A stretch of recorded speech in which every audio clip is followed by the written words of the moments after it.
Welcome back. More than 70% of patient files at the Johannesburg clinics reportedly belong to foreign nationals, and that's according to ActionSA's Parliamentary leader Athol Trollip.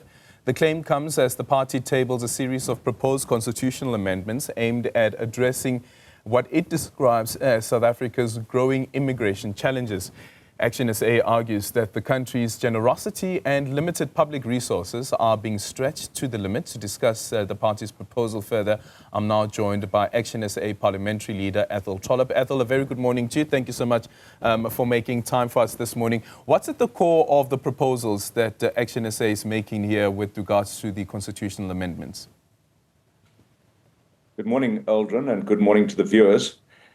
Firstly, annually there's a call for people to make constitutional amendment submissions to the Parliamentary Review Committee.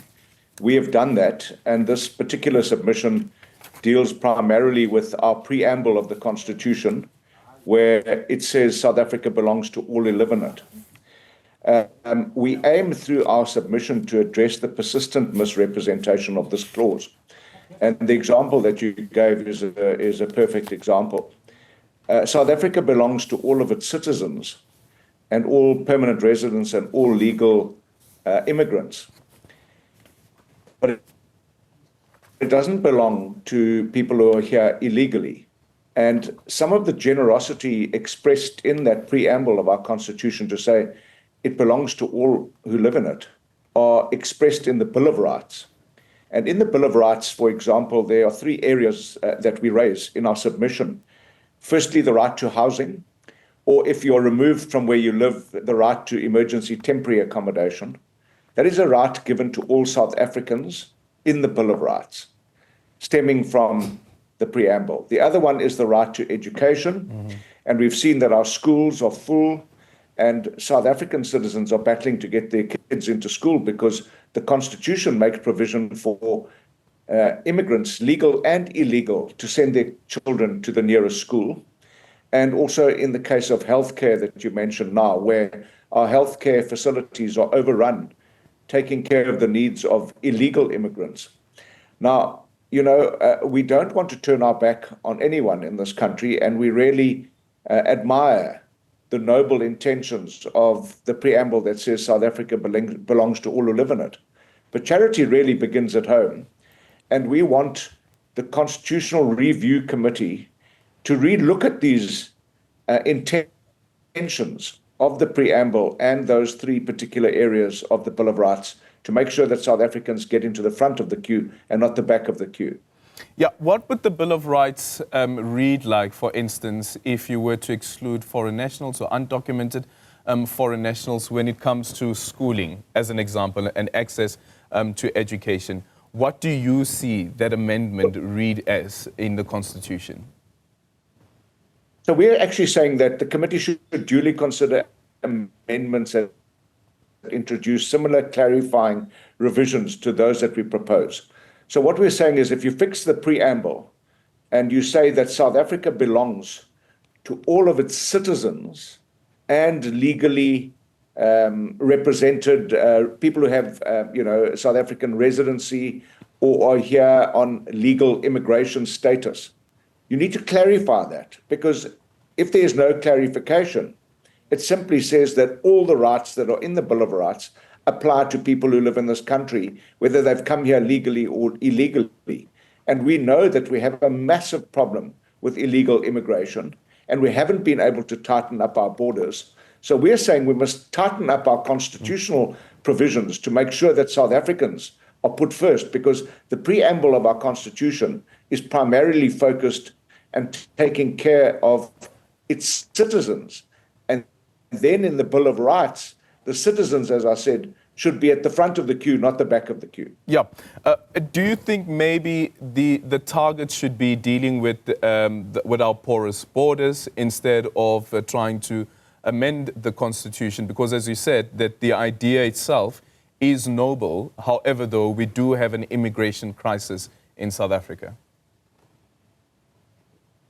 What has happened is that we've got so many illegal immigrants in our country. Nobody really knows how many, but, it's certainly over between 5 and 10 million, if not more.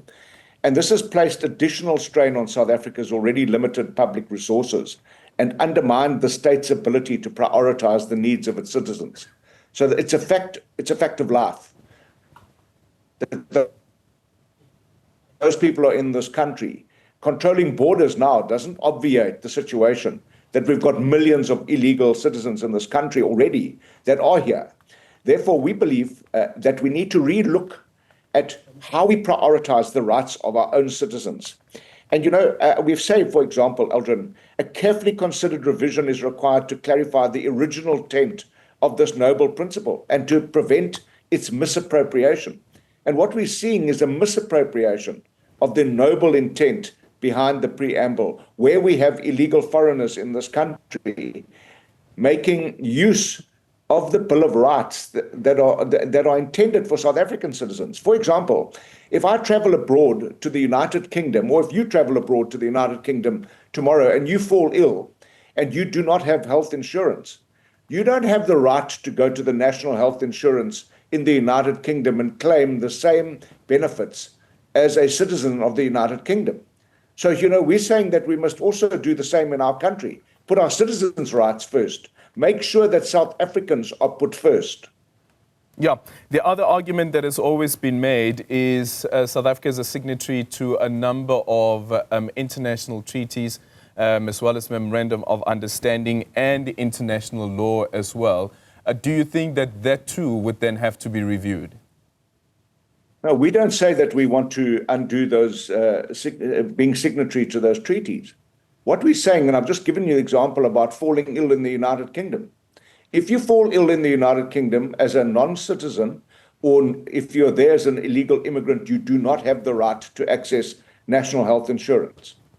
But in this country, you have the right, regardless of where you come from, regardless of your immigration status. You can go to any clinic and get health service and give birth, for example, in a hospital. You can go to any school close to where you live and send your children to that school, and they have to be admitted according to a constitutional court judgment. And you can claim emergency temporary housing accommodation, or even claim housing accommodation if you aren't a South African citizen. Now, we believe that that's way too generous. We can't afford that. And that wasn't the intention of the preamble or the Bill of Rights in South Africa. Those provisions are meant to be there for South Africans, not people who have come and into South Africa illegally. We've proven to be the sump of Africa. And in other African countries who can't create employment for their people and their population growth, they end up in South Africa. We also can't create enough employment for our own South Africans. We've got record unemployment. And we also have a massively quickly growing population. So we need to start, looking at charity at home first, and not extending the rights to people who aren't in this country legally.